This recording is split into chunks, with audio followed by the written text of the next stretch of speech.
I mean, we still had a few input here and there. Yes. There are some songs you will find that a big chunk of it was written by Pam, or a big chunk was written by Sana, or a big chunk was written by Kevin. And I think, judging from the music that I do today, you can tell that most of the Caliph songs are the ones that I wrote because of the Swahili.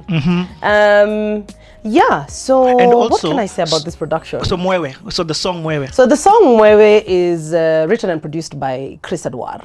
There was somebody who was working with them. She was called Caroline Kioko, and she's a film producer in SA. She's a big deal now. Then actually what sealed the deal was, now 2004 February, a friend of mine from Lavington, from Nairobi Baptist, ended up working at Homeboys. It's called CK. She's now a hotshot filmmaker. This world is so tiny. Even Chris Adwar talked about CK. CK was the connector. And then you remember she was also in All Over. She was in All Over? Yeah. So CK has been that person who's always been on the grind. She entered to us and everything. So CK is like, I'm working on this thing called Pop Stars. This is February, Coca-Cola Pop Stars. We have found the kids, we have identified them, we're working on an album, right? So CK got an internship with Homeboys. And when they were writing songs for Sema, she tells John Rabah, hey, there's a guy called Chris, who I think can write songs for Sema. So she convinces him, and then she calls me and tells me, Chris, can you make it to Homeboys tomorrow at 8 in the morning? I said, yeah, okay. Yeah, I can. To do what? Saying, yeah, there's some songwriting project. So I get into Homeboys, and I see John Rabah, and I'm like, this guy was my senior in high school. He was like maybe 2 years ahead of me.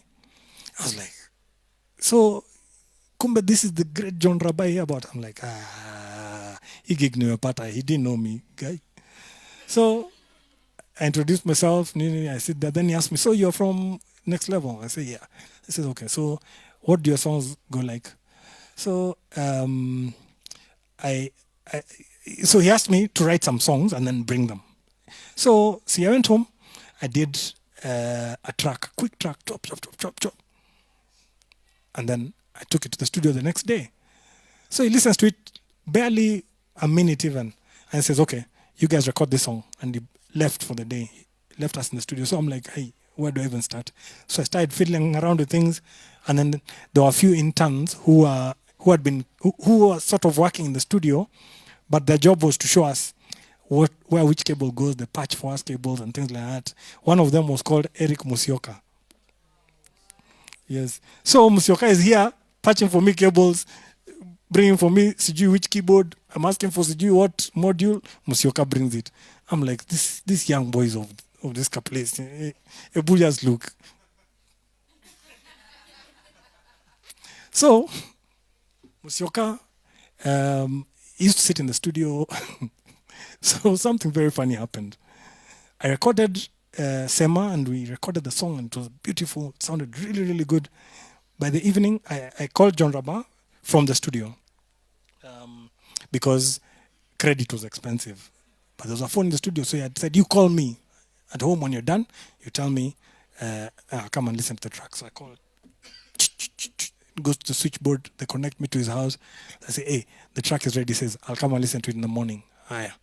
So I go back in the morning, and John is asking me, where's the track? I'm like, see, it was here. See, we opened the track. So on Pro Tools, there was a thing. Pro Tools is a program we used to use. So when you record music, there are waves that are drawn, and that shows you that there's audio, that there's material inside the wave. It's a waveform that has been drawn. So now you can hear it, you see. But Pro Tools used to do a stupid thing where when it can't find the files, it just shows you a blue tick. So it's like a blue line like this. So I'm like, the session has opened. I can see just blue lines. I wanted to cry. And now Kim Nado came here. You know Kim Nado? Kiwaru, proper. I was upset. So I asked, so what happened here? Because you can see that the recording had been done, and it's missing. So a rumor started in the studio. And it's not me who started it, by the way. It's not me. I just used to hear it. Ati Musyoka deleted the files. Aki, how can they say that? Up to now, I'm upset, by the way. How can they say that about Musyoka? Anyway, what happened was probably I had disk failed or something like that. But it was all blamed on Musyoka because I was very important now at this point because, hey, I'm a big deal. I've come to write songs. I produced the song and the song was deadly. That was the first time I was meeting Chris Adwar as well. Or hearing of him, I'll be honest. Because like I said, my musical journey professionally began then. From, the people that I listened to, the people that I worked with. And so he gave us this song, and maybe it's not good to say that everyone sang about themselves in that song. But basically, without delving into any more detail, everyone's verse really was a reflection of them. At least 2, 3, 4 lines. Just sing your verse. Can you remember it? Jua yanga kwangu, kivuli chanipita tena, I think. Nimewafunika vifaranga, kinga vifaranga wangu. Adui namuona, hajui namuona, adui namuona, hajui kuwa. Namuona Sasa, kule kufunika vifaranga, wale vifaranga ni, how do I put it? Ni talanta yako. Your prowess, your person. You're protecting yourself because you can see the enemies. They were closer than you would think. Yo. Yeah. Okay. I can't touch. I know other people's. No problem. I can't touch on other people's verses. Yeah, let me not.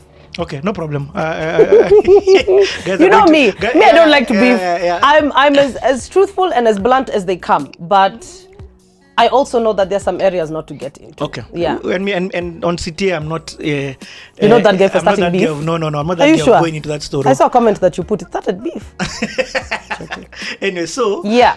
So I had to start the recording again. So we recorded. Brilliant. Finished it. John Rabba came and listened to it the next day. It's like, hey, what kind of music is this? Strange music. He didn't quite understand it. And I think like the following day, a few days later, Sema had a performance, a presentation at Intercontinental for the Coca-Cola staff executives. So they go and perform songs, and they perform songs by different producers, and then they sing my song. And the whole place comes alive. Now me, I wasn't there. So now these are things that now I was being told later. So the very next day, John Rabba called me and says, Chris, can you come to the studio? Come, Haraka. So Harakisha, I go there. He tells me, hey, now, these guys went and did a performance yesterday, and then guess which song they liked the most? I think, which song? Saying, your song. I was like, oh, okay. Interesting. But obviously, I knew my songs were good. No, I'm kidding. It was the first one, so I didn't really know. So it was the first time. So it tells me, this song, I think, is what we're going to call this album. I said, oh, so the album title is going to be the name of my song. I said, yes, affirmative. I said, am I going to get any more money? He says, no, negative. So over there, I'm like, okay, Sawa. So let me play you a little bit of what that song goes like. So because this is not my song, I'm just going to put the lyrics here just in case I forget a line.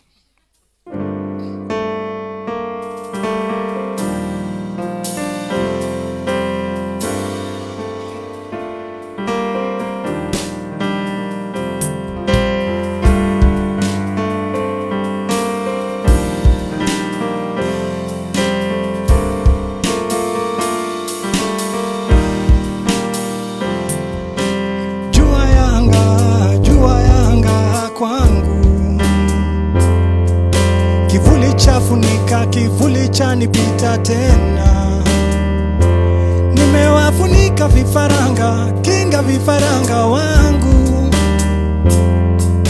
Adui na namuona, hajui namuona, adui namuona, hajui kuwa namwona mwewe.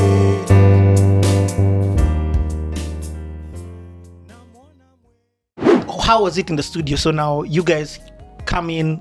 Chris Adwar, was he the one who recorded He you? recorded because obviously he had to take us through.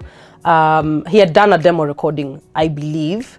Either he had done a demo recording or he was playing it off the keyboard and telling us, so now this is where you come in, this is how you sing it, this is the melody. So we would play it over and over so that everybody can get how they are going to sing it in the studio. Nice. And yeah, I think it was a very straightforward recording. It's easier when the lyrics have been written and the melody has already been, created. Yep. So your job is really to go and copy paste. And yeah, but to own it. And in fact, I love that you said that that's everyone's verse was special to them. So what do you do as a musician? Hey, here's where we enter Masterclass 101. Let's go. What do you do as a musician to own a song so that something that has been written by somebody else? Because Chris in your new album, Nabo, has written also a song for you. No, he hasn't written. He's produced. Oh, he's produced. You wrote it. He's produced, yes. Oh, I wrote the whole my song. bad. Excuse you. Sorry. I've got some guard game going. Pen game. Yeah. So, but anyway, so what do you do to own something that somebody else has written? Okay, so when I look back now, I think I basically just did it the way you told me to do it.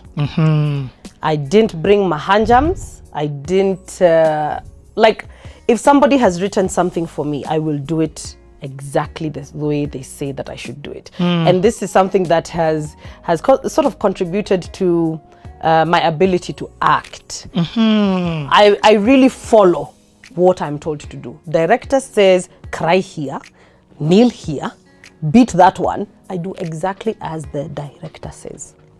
So I'm a rule follower. Like I told you, Yes. authority is a very big thing for me. I don't joke with that stuff. And so I think back then, I basically just did what the producer told me. So if Chris Adwar said, hold this line longer and cut this one short, I did exactly that. So now 2004, I meet Isaac Mugunda because he had already been doing stuff at Homeboys and Homeboys. Ted's, yeah. Now, Eric is looking for a guitar player. Hold on, even before we get there, I don't want to skip over this big thing that you've just said. You know, when I got the Sema album, for me, one of the most classic albums in this country, it's on my top 10 list, Sema. is that Sema album. That thing is amazing. The diversity of producers in it. I actually, when I read Mwewe, I thought it was actually you who produced it because your name was in the credits. Yeah. It's later on when I talked to Chris, he said, no, Aro actually played the keys. So the keys that you hear on that is you. And even another song called Heaven by RK, now the one he produced. Very Even another song solid. called Come to me, my darling. Yeah, it's me. So now this was you as a session. As a session musician, I was hired to play keyboards. Nice. Yeah.